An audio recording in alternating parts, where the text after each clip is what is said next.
Karena bahan saya pun udah mulai habis nih. Masya Allah, tabarakallah, kemuliaan, kehormatan. Masya Allah. Isyraf mana habis. Ini. Masya Allah. Masya Allah. Masya Allah, tabarakallah. Barakallah fikum. Masya Allah. Bismillahirrahmanirrahim.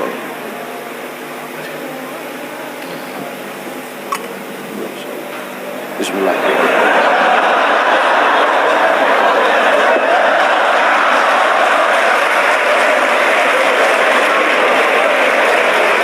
Apa nih Abdul Somad ini? Bid'ah ini. Wa kullu bid'atin dhalalah wa kullu dhalalatin finnar.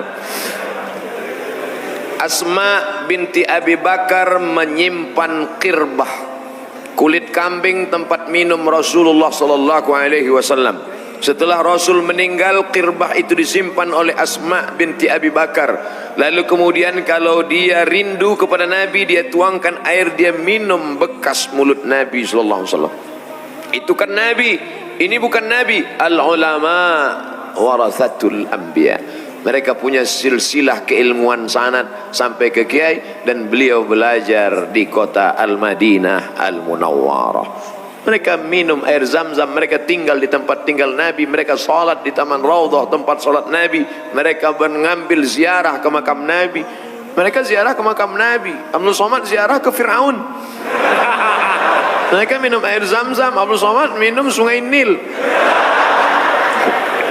Kebahagiaan yang luar biasa. Tapi bukan hanya sekedar tabaruk dengan air minumnya, bukan sekedar tabaruk mencium tangannya. Saya cium tangan kiai, tangan kiai menarik, saya mau cium tapak tangannya, kiai tidak kasih. Kenapa begitu tasyaddud?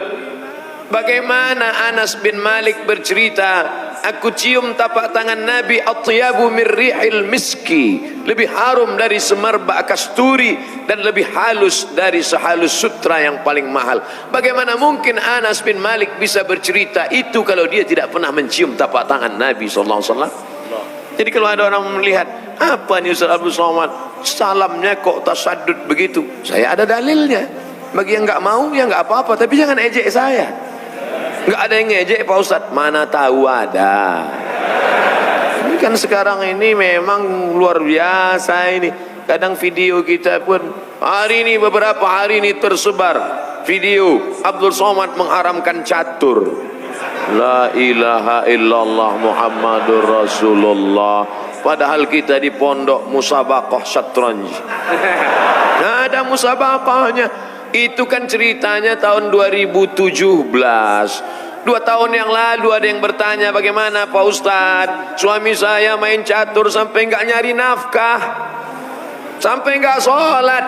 Maka menurut Imam Abu Hanifah, Nu'man bin Thabit, Imam Hanafi, meninggal di Kufah tahun 150 Hijrah. Di tahun yang sama lahir Muhammad bin Idris Asy-Syafi'i di Gaza, Palestina. Seolah-olah tongkat estafet dari Hanafi Sirajul Ummah dilanjutkan oleh Imam Muhammad bin Idris Asy-Syafi'i. Ketika beliau ditanya, kalau di dalamnya ada unsur qimar, judi, di dalamnya ada unsur allahu, melalaikan dari salat, maka jatuh kepada haram. Sedangkan mazhab Syafi'i hanya sampai makruh saja. Dijelaskan oleh Al-Imam An-Nawawi, meninggal tahun 676, dalam kitab Al-Minhaj Syarah Sahih Muslim Ibnil Hajjaj.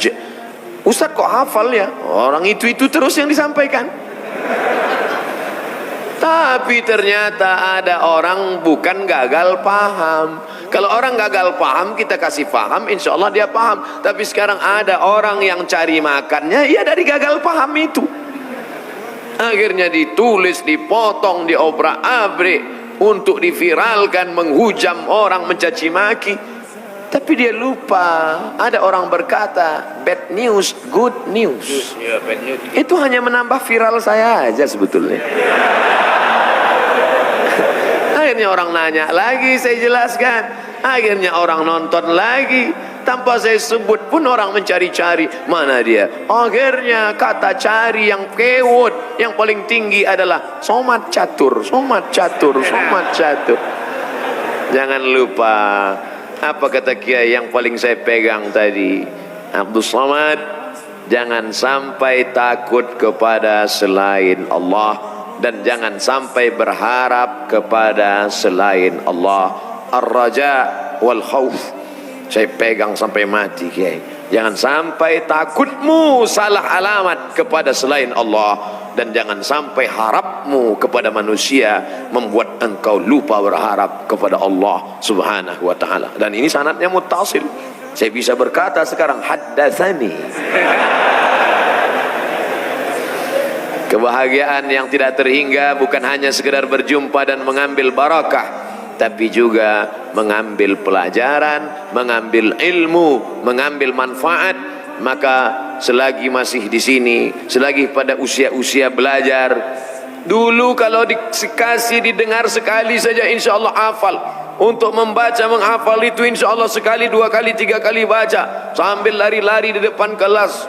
Karena kalau sampai habis sholat isya masuk ke dalam megang kasur aja udah ada yang nyatat, megang kasur, naik di atas kasur. Jadi mau nggak mau nunggu jam 10, jam 11 lari-lari dulu megang al-qiraah ar-rasyidah. Kana Muhammadun na'iman fi firasihi wa sa'atu asrun wal lailu kulluhu zalamun wa bardun laisa fiha sautul harikil fisyari. Dan itu pula kalau pas lagi pulang liburan bisa dipakai ketika disuruh acara kenduri baca doa. Baca doa, dia enggak datang. Ini ada yang dari pesantren, baca. Kana Muhammadun na'iman fi firasihi. Amin, kata jamaah. Insyaallah. Oleh sebab itu maka tamat pesantren tidak hanya sebagai orang yang belajar agama. Tamat pesantren menjadi ustadz biasa. Tapi luar biasa ketika saya melihat Ustadz Abdul Somad di depan Gontor Putri diperlihatkan oleh UAS Ustadz Ahmad Soeharto. Itu Ustadz Abdul Somad ada jualan bangunan, itu di dalamnya toko, tapi itu dikelola oleh santri-santri, santriwati, dikelola oleh guru-guru. Artinya apa? Mereka tidak hanya sebagai alumni pesantren, tapi entrepreneur. Ustaz Abdul Somad, mie di sini, mie-nya itu adalah mie yang dikelola sendiri. Tapi pesan Kiai Hasan Abdullah Sahal tadi, beliau katakan, ini bukan untuk cari kaya, tapi untuk menjadi mandiri. Al-yadul ulya khairum minal yadis sufla. Itu orientasinya. Orientasinya bukan bisnis oriented, bahwa dia menjadi kaya gara-gara itu mengamalkan sunnah Nabi SAW. At-tajirus saduqul amin. Kalau dia mati nanti ma'an nabiyyin wasyuhada'i wassalihin, ma'an nabiyyin wassiddiqin wasyuhada'i wassalihin. Tapi yang jauh lebih penting daripada itu adalah mie-nya dibuat oleh orang yang berwudu, dibuat oleh orang yang suci bersih, tangannya kukunya pendek, dan dia buat dengan solawat, dia buat dengan hafalan Quran yang memakannya barakah. La ya'kulu ta'amaka illa taqiyun. Yang memakan makananmu orang bertakwa, yang memasaknya orang bertakwa. Salah satu sebab kenapa hafalan susah, kenapa otak susah mencerna, gara-gara makanan haram. Ta'amuhu mat'amuhu haram, wa malbasuhu haram, wa mashrabuhu haram, wa malbasuhu haram, wa ghudhiya bil haram, anna yustajabulah. Jaga makananmu, takun mustajabud da'wah. Kalau kau jaga makananmu, maka doamu akan terkabulkan. Jadi mengapa anak-anak pesantren Darussalam mudah menghafal, cepat memahami? Rahasianya ternyata ada pada makanan. Coba kita cek makanan-makanan kita. Kebetulan abang kita Ustaz Fajriansah di komisi, di sekretaris MUI dulu, beliau tahu betul bagaimana label halal. Ketika kemarin kami di Malaysia di TV Hijrah, kemudian ada salah satu pakar yang mengatakan kami memberikan label halal. Pertanyaan Ustaz Fajri menjurus, apa kata Ustaz Fajri? Sudah dapat berikan label halal? Iya. Siapa yang mengawasinya? Memang betul pengawasan ini kita agak sulit sedikit. Ya, label sudah dikeluarkan, tapi yang betul-betul mengawasi bahwa ini tidak bercampur dengan lemak khinzir, tidak bercampur dengan yang haram, siapa yang bisa menjamin? Betapa sebenarnya yang kita baca nama Allah, Bismillah, Allahumma barik lana fima razaqtana wa qina azabannar. maka menyembelih atas nama Allah tidak merubah daging babi jadi daging kambing. Ini yang terjadi saat ini. Bayangkan kalau mie, makanan, kue yang kami nikmati tadi siang itu disebarkan kepada seluruh umat, barokah makanannya, berkah ilmunya, berkah. Jadi saya berharap, saya bermimpi apa yang saya nikmati hari ini, apa yang kita nikmati hari ini tidak hanya dinikmati oleh kalangan pesantren, tapi ditebarkan oleh seluruh penjuru dunia, insyaallah. Amin. Tadi Ustaz Abdul Somad dibawa berkeliling-keliling. Ustaz Abdul Somad itu adalah tansa lil miyah, airnya, masya Allah, tabarakallah. Amidas Bontot, Anda ingin dapatkan segera sebelum habis. Insyaallah, tabarakallah. Hari ini kita bicara tentang masalah ekonomi, tentang air minum. Dengan bangganya kita menyanyikan lagu Indonesia Raya. Tanah airku. Rupanya tanahnya sudah digarap orang, airnya sudah diambil orang. Tapi hari ini Abdul Somad bisa bicara, Indonesia tanah airku. Ini dulu tanah hanya 4 hektar Ustaz Abdul Somad, tapi akhirnya menjadi 10 hektar, menjadi 12 hektar, dikelola dengan manajemen wakaf yang luar biasa. Airku, airnya dikelola minum dan boleh diperiksa Ustaz Abdul Somad, tingkat kualitasnya lebih tinggi daripada yang lain. Kalau tidak percaya, coba nikmati, rasakan sendiri. Sulit diungkapkan dengan kata-kata. Potong 1 menit, masukkan Instagram, like and share. Masya Allah, tabarakallah. Jadi Abdul Somad hari ini, jangan-jangan saya yang tadi khawatir takut kehilangan bahan bicara lancar ngomong ini karena minuman-minuman yang barokah ini, insya Allah. Ayyuma lahmin, setiap daging nabata min haramin, kalau tumbuh dari yang haram, fannaru aulabih, tempatnya adalah api neraka. Bagaimana kita mempertanggungjawabkan makanan kita? Yang kita makan itu tepung terigu, halal. Yang kita makan minum itu air, halal. Tapi prosesnya, campurannya, materinya, bendanya. Jadi ini bukan masalah cerita menghafal sorab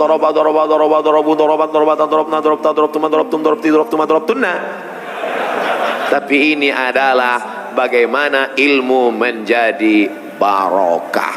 Karena orang yang punya ilmu tapi tidak barokah, dia hanya akan menjadi Bal'am. Walau syi'na la rafa'nahu biha, kalau kami mau kami angkat derajat Bal'am. Walakinnahu akhlada ilal ardi wattaba'a hawah, tapi dia lebih memilih untuk ke tanah dan mengikuti hawa nafsunya. Maka Allah berikan dia perumpamaan, mathaluhu kamathalil kalb in tahmil alaihi yalhas atau tatrukhu yalhas. Tak ada gunanya orang begini, ilmunya banyak. Maka kalau ada orang berilmu tapi tidak memberikan efek pada kepribadiannya, na'udzubillah, Allahumma inni a'udzubika min ilmin la yanfa'. Kalau bercerita tentang mata melihat kitab hadis, Sahih Bukhari, Sahih Muslim, Sunan Abi Dawud, Sunan Nasa'i, Sunan Tirmidzi, Sunan Ibni Majah, Musnad Ahmad bin Hanbal, Sunan Ad-Darimi, Muwatta' Malik, Kutubut Tis'ah, mereka teliti selama 40 tahun sampai akhirnya keluar Al-Mu'jam Al-Mufahras li Alfazil Hadis yang diketuai oleh Mustashrik Jan Aren Wensing. Kalau cerita masalah buka kitab, mereka bukanya berkali-kali karena mereka akan membuat kamus indeks. Tapi apa yang terjadi? Ilmu tidak barakah karena tidak ada diiringi oleh amal. Makanya di antara doa yang dijadikan pedoman, Allahumma ja'alna minal ladzina yastami'una al-qawla fayattabi'una ahsana. Oleh sebab itu keluar dari pesantren ini pasti berilmu. Tapi wal'iyadzu billah, kalau tidak mendapatkan restu dan doa dari guru, maka kita hanya akan menjadi Bal'am abad 20. Orang-orang berilmu tapi dijauhkan dari surga Allah subhanahu wa ta'ala. Doakan Al-Fakir Abdul Somad, Kiai Majelis Guru, supaya jangan sampai mabuk dengan popularitas, gila dengan viral. Habis ceramah bukannya minta doa supaya dijadikan ilmu berkah, malah melihat berapa viewer dan follower. Na'udzubillah, hati masih berbisik-bisik, kata-kata masih lagi ada terdengar. Alladzi waswisu fi sudurin nas minal jinnati wan nas. Rasanya waktu Isya udah masuk, Kiai. Anak-anakku sekalian, ini waktu kita perlu hemat. Yang penting saya tidak bisa memberi apa-apa. Saya sulit menyampaikan betapa anak-anak ini dari wajahnya, dari telinganya, dari matanya, sorot matanya bersyukur, berterima kasih, merasa dibesarkan hatinya, diisi hatinya. Subhanallah.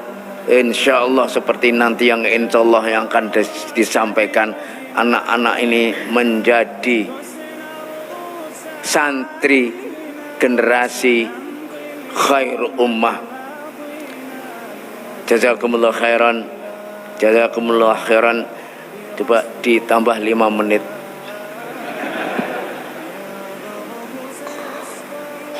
Jazakumullah khairan, ahsanal jaza Syekhna. Duduk bersama orang alim sesaat sama dengan membaca buku satu maktabah perpustakaan. Oleh sebab itu selama bertemu dengan Kiai, saya mendengar diamnya adalah hikmah, bicaranya lebih daripada hikmah.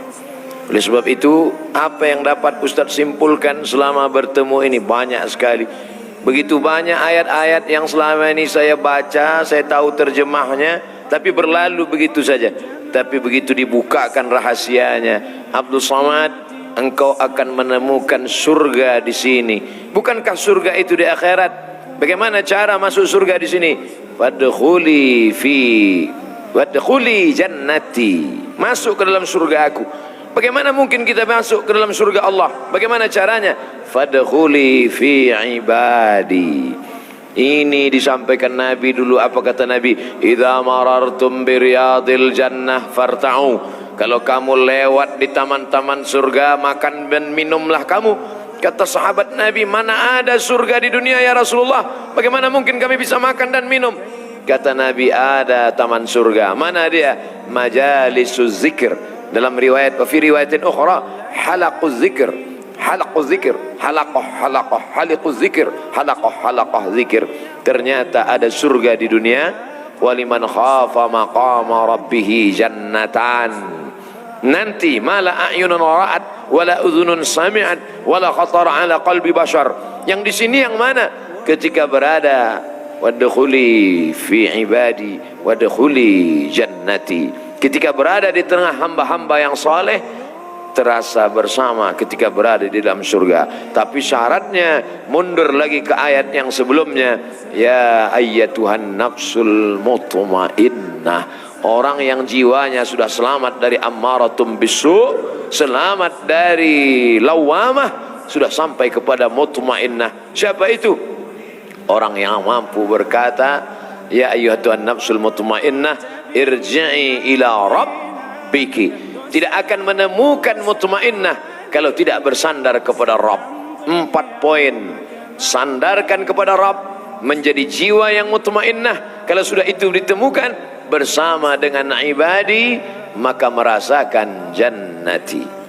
Ustaz dapat dari mana? Tadi bisik-bisik sama Kiai. Bisiknya saja ilmu. Itu kalau mau dibaca berapa hari? Kadang dibaca mufradatnya dapat nggak bisa membedakan mana fa'il mana maf'ul. Tapi dengan duduk sekejap sejenak saja, masya Allah, tabarakallah. Maka adik-adikku sekalian, manfaatkan duduk sejenak di sini, duduk bersama para ahli ilmu ulama, maka mendatangkan ketenangan. Terima kasih yang tak terhingga kepada Kiai. Mohon maaf atas segala kesilapan, kelancangan, sopan santun, tata krama yang tidak sesuai dengan adab-adab ma'had. Ada kata yang menyinggung perasaan, ada kedipan mata, bisikan telinga, langkah kaki yang tidak sesuai. Hanya Allah yang dapat memaafkan, dan mohon maaf beribu maaf. Terima kasih segala perhatian. Waffaqanallah lima yuhibbuhu wa yardah. Wassalamualaikum warahmatullahi wabarakatuh.